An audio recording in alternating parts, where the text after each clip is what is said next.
Hi, everybody, and happy Friday. Welcome to the first ever episode of the Our Stories podcast, where we're sharing Jesus one story at a time. Today, we have a very special guest, and I'm very excited to have her on here and to hear her wisdom. This is Kristen Childress. She was the person that baptized me. She was my first best friend. She was like my unpaid therapist through my parents' divorce, and she helped me through that. And she's helped me through life just in general. And besides our parents, she was one of the first people we called to announce that Bryce and I were engaged. So she is very important and very special to me. And I'm just going to let her introduce herself. Hi guys, I'm Kristen, like Taylor said. I've been around her whole life, so she's had to put up with me forever. I did baptize her, which was one of the greatest things I've ever got to do. I am a youth minister, a basketball coach. I help around the school, at Eastern Green. Most importantly, any way that I can get to know students and show them that they are aggressively loved by Jesus, that is the types of things I like to do. Um, so yeah, I'm gonna answer some of her questions today, and I'm totally not nervous at all. We're totally good. We're so excited. Okay, so before we get into your story, I have an introduction question for you. And that is, what is a time someone showed you the love of Jesus? Um, so I read this question when you sent it to me, and I'm struggling with it because not because no one's ever showed me the love of Jesus, but the opposite. Mhm. Um, I have been surrounded with friends and family and parents who, like, I have a mom who was like, "Look at that flower. They grew up between the cracks. Isn't that beautiful love of Jesus?" Like, that's Literally. that's who my mom is. So, um, I think one of the biggest times that I can say someone has shown me the love of Jesus, though, is when I met my husband. Because I did not meet him until I was 28, and he cares so well for me and loves me unconditionally the way that Jesus does. And I know that you found that in Bryce, and that brings me deep, deep joy for you. But just to have someone who, the way that Jesus would, he'll hold you when you're sad, and he will lift you up when you need lift up, and he will tell you you're beautiful just because you are, and he will um also call you out in love if you're acting out. Like, just have that person that is my forever friend, that he shows me the love of Jesus every day. I think that's been like the most significant one that I've had. Mhm. Um, but again, throughout my life, like, I've had people like you, Tay, who have shown me the love of Jesus just through being who you are and loving people well. Thank you. So yeah. Yay, Johnny. Attaboy, Johnny. Give him a shout out on the podcast. I love Johnny. And I also think it's super cool that like we grow up, like especially as like little girls, and we're like, I just can't wait to be married and like all this fun stuff. And then like you pray about it. Like as you get older, like you mature and you're like, I'm gonna pray about it. Like, and then you look for like guys that kind of go with that, which is what you told me before I started dating. You're like, hey, make a list, not necessarily a pros and cons. It's like blue eyes out. No. But it was just like morals wise, like, does he love Jesus? Does he love you? Does he love his mom? That's a big one too. And it's really cool to see not only mine, but like to also just be on the outside of just seeing yours just Mhm. flourish and develop and like everything that Yeah, you've ever wanted in a guy be in Johnny. So yeah, it's really cool. But I feel I'm very joyful for you too. We yeah. also look the exact same on here. So I keep looking at you thinking it's me and I'm Everything's fine because I have to wear my old glasses because my new one's broke. we're also wearing green sweatshirts. We are. Mine just looks kind of gray, but mine's literally that color. It's fine. I've got my adopt a plant shirt on. It's so funny. We're the same person. Okay. It's fine. So, so now that the introduction question's over, I loved that, by the way. Loved it. We're going to get into your story. So, what is your story and how has Jesus impacted your life, is impacting your life, all that fun stuff. So, I'll give the floor to you.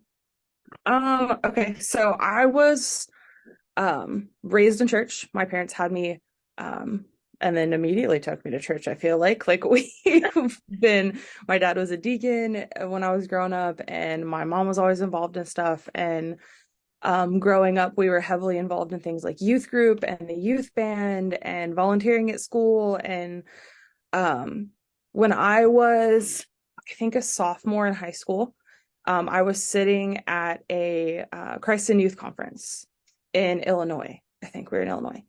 And I remember sitting there and like just having this huge struggle in my soul, like where, you feel like somebody's duking it out and you're crying and you don't know why. And I don't like to cry. So that was not a good time.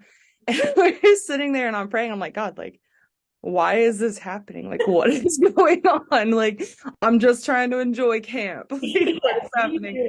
too. Um, and they do this thing at the end of CIY Move where they like have you stand up for different decisions, right? And in my heart and my soul, I'm a sophomore in high school, and I was going to Purdue. Like that was I was going to be an engineer.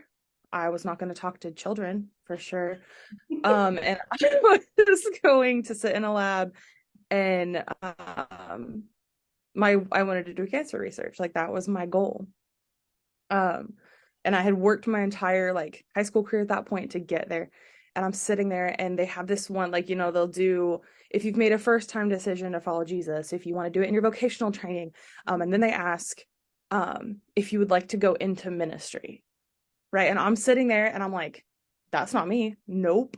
And God's like, yeah, it is. Like I like remember this like insatiable urge that you have to stand up now. Like this is you. And I was like, Just like walking under the hair, see, like, no, I'm not really here for that.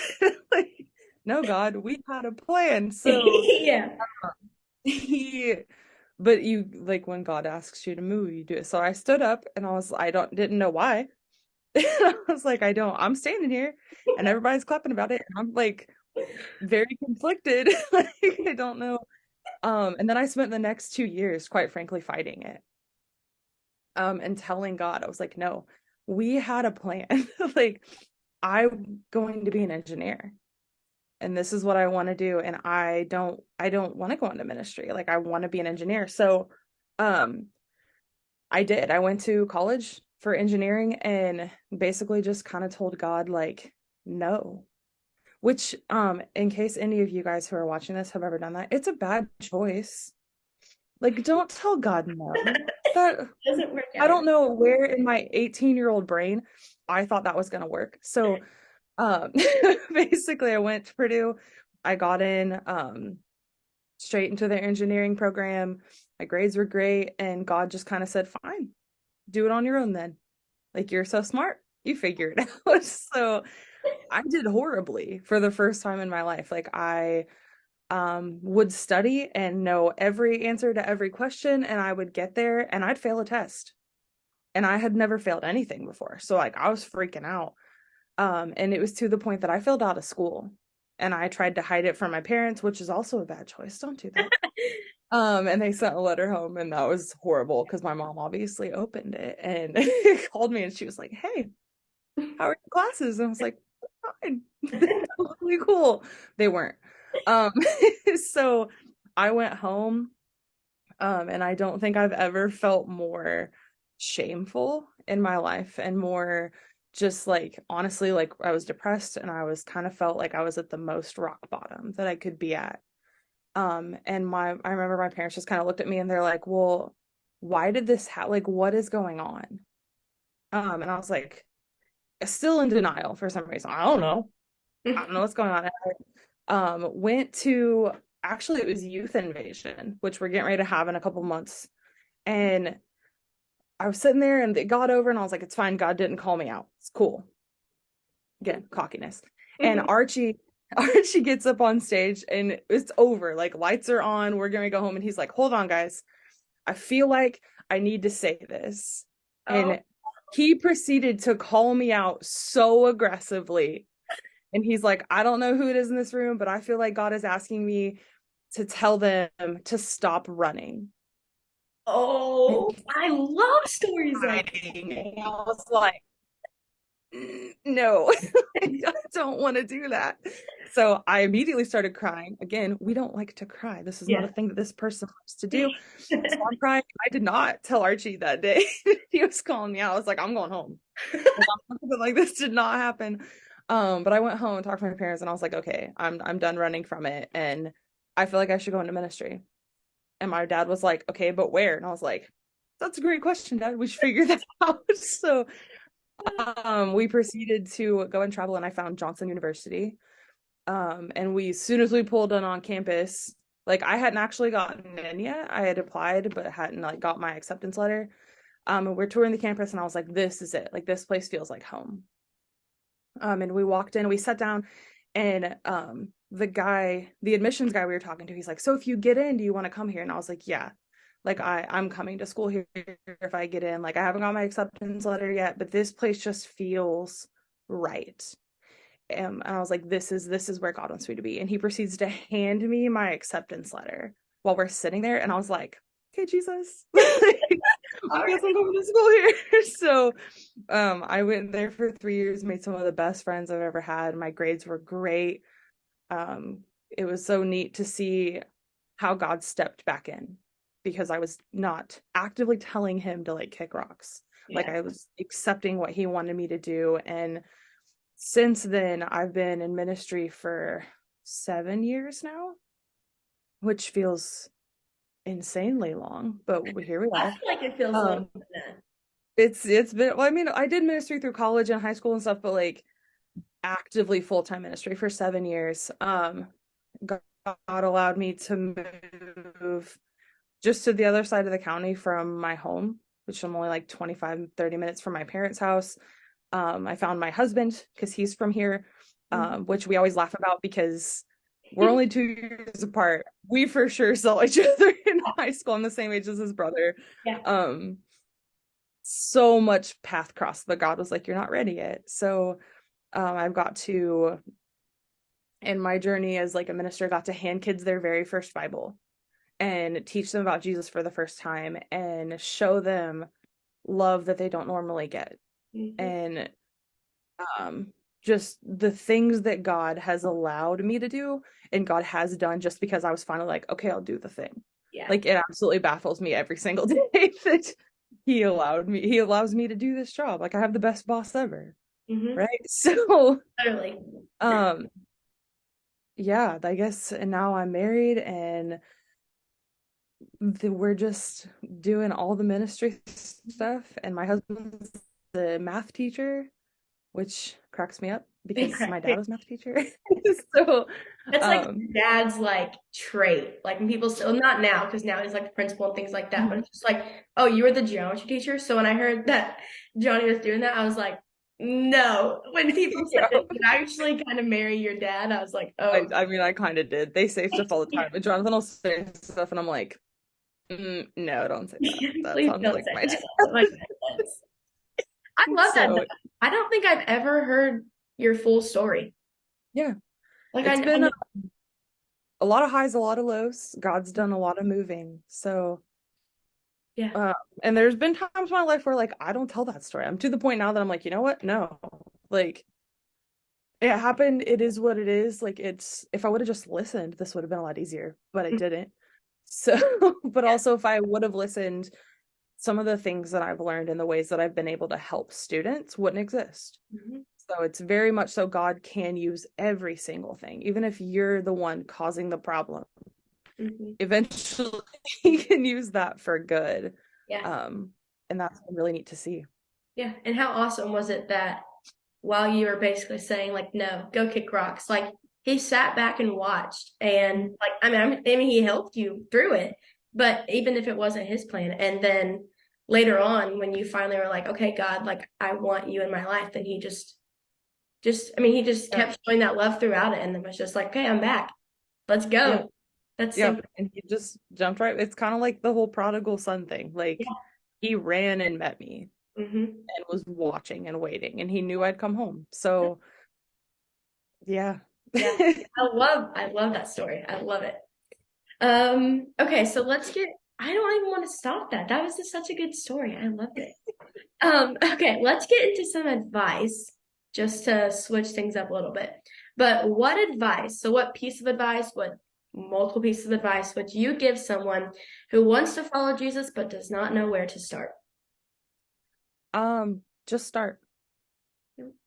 And I know that is probably very confusing to anybody listening to that. That's like, yeah, very helpful, lady. Yeah. Just start. Like, find that person. Everybody has that person in their space. So they're like, okay, that person knows Jesus. And they may be intimidating. They may be, like I've had like faith followers look at, me, or look at people that I know and be like, but you know Jesus and you know all this stuff, and there's no knowing all this stuff. It's just God meets you where you're at on such an aggressive level. And I've known people who have been in church their whole life. I know people who have been in church for like 2 weeks, and God's meeting them exactly where they're at. There's no question that's too hard. There's no situation that's too hard. There's no sin that's too hard. He's a really, really, really big God. So if you want to know who he is, or you want to follow Jesus, or even just see kind of what it's about, you're not sure if you want to follow Jesus, you're not sure, just go ask those questions. Find a Christian that that honestly will also look at you and be like, I'm not sure, let's go find an answer. Go just ask, just start somewhere, start exactly where you're at. Come as you are. Exactly. Yep. What advice would you give a follower of Jesus who has sort of kind of lost their spark or their fire, and they're like, okay, like what do I do next? Like, where do I go from this? Like, here I was living a life for Jesus. I kind of fell off the path, and it's like, okay, how do I get back to get that spark? The first place to start in my humble, I don't feel like I'm qualified to give proper advice, is honestly pray about it. Because ultimately that person that's going to give you that spark, and that thing that's going to give you that spark, it's not a conference, it's not a human, it's God. So, and he may use those things, and he frequently uses those things, and it's wonderful that he like there are places like CIY, for instance, that I watch teenagers every year find that spark, some again, some for the first time, but that's not CIY, it's God. So you can find that just as easily in a coffee shop as you can at a conference. So first thing is to pray. Second thing is to prepare your heart, because a lot of times when you have lost your spark, there's something covering up. Like me and my students here recently, we talked about being the light on the hill, you wouldn't cover your lamp with a basket. Right. So if you've lost your spark, you've covered that lamp. And there's so many different ways. Sometimes covering that lamp can just be loss of intentionality. Sometimes it's a sin. Sometimes it's a person you've surrounded yourself with. We went through all this. My students were, I accidentally said, cover your lamp with a lamp. That's what they were focused on. But they did. They came back around eventually. But understand that in order for God to take the basket off your lamp, sometimes it hurts, right? A spark, you have to, like, if you're trying to start a fire with like grindstone, you have to clank those together and scrape them up, and I'm sure if rocks had feelings, it wouldn't feel good. It's just so prepare your heart for that, to deal with and not run from whatever that thing is that's causing your spark to dim, or causing your light to dim. Be okay with, or at least be prepared for, God calling that out. Because in my personal experience, when my spark has been dim, we always laugh that God like smacks you in the back of the head, right? He's probably gonna, because there's something there that's like covering up that spark. And then the third thing would be surround yourself with people who are going to help you.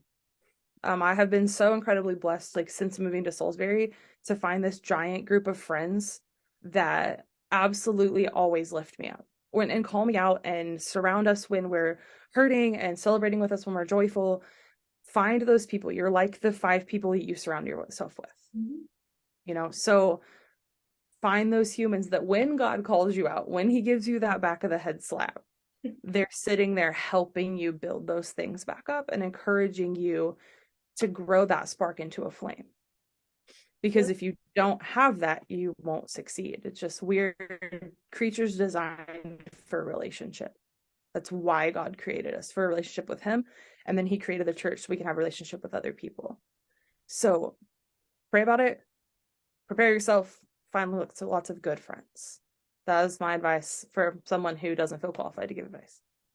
I love that. I love the analogy of like, or I guess like the five friends that you, or the five people that you surround yourself with, or who you're gonna be, who you act like. Mm-hmm. I learned that Very, in very college. true. Yeah. That's why I kind of started the Bible study because I was like, I need girls who like kind of, want the same thing as me, want a relationship with Jesus. I don't need the girls who don't. So Yeah. It was a yes, great idea. I was so proud of you for doing that. thank It's you. Thank you. You need to find your people, man. I know it's sometimes it's hard, Mm-hmm. It but is, especially in college. Like finding people is rough because you're kind of like forced into these relationships with roommates or classmates or whatever, and you're forced out of your comfort, which makes it harder. So yeah. I'm so glad that you found some people. Thank you. Well, thank you for sharing your wisdom today. I really appreciate it. You're just so full of love and joy and wisdom. And it's just, I don't know, it's just been so cool kind of sitting in like, Try.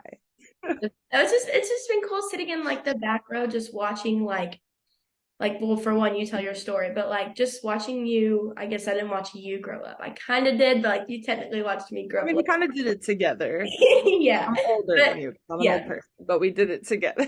yeah, So it's just been cool because like I have like younger Kristen who like we would go in your Mustang with like the roof down and we would like jam the Disney songs. And then I have Kristen who moved away to college who would write me letters that I still have, aw. or I literally still have. I still have them in my little box. And that you'd write me letters and I'd get to write you them back from Tennessee and to Linton. And then um, youth minister Kristen, where I went to CIY with you and Mackenzie and I think it was just and Wyatt was there, but like a little family trip. And then that's the CIY where like I was told by multiple people that like my gift is like prayer and encouragement. And like I didn't know because like Uncle Mike usually prays at everything. And then like for my mom's family, like they've always just kind of wanted me to pray, but like it was just like it was that conference. It was I mean, it was Jesus, but it was like at that place where I was just like I didn't feel nervous to pray anymore. And I could just pray. And you complimented me, and Michelle complimented me. And then we did the whole thing with the small groups where everyone was like, everyone, like, didn't even know that everyone was going to say it. And they're like, I wish I could pray like Taylor. And I was like, what did I do? That was so You special. just did the thing. You I didn't did do the You thing. just did it. Yeah. And You that did is such a what, good job. You just did thank it. you. But like that's where I look back and I'm like, that's why like I love to pray. I love to pray over people and for people and obviously for myself. But it was just that. And then you met Johnny, and then I got to go and I got to be in your wedding and I almost passed out because I locked my knees. I forgot about that. I locked my knees. I haven't been that close to almost passing out since like choir when I locked my knees in like the gym and I was like, I'm gonna pass out. I'm gonna pass out. And I cannot pass out. It's Kristen's wedding. Yeah. And then now I'm starting the podcast and you're my first person. So I'm very honored to be your first person.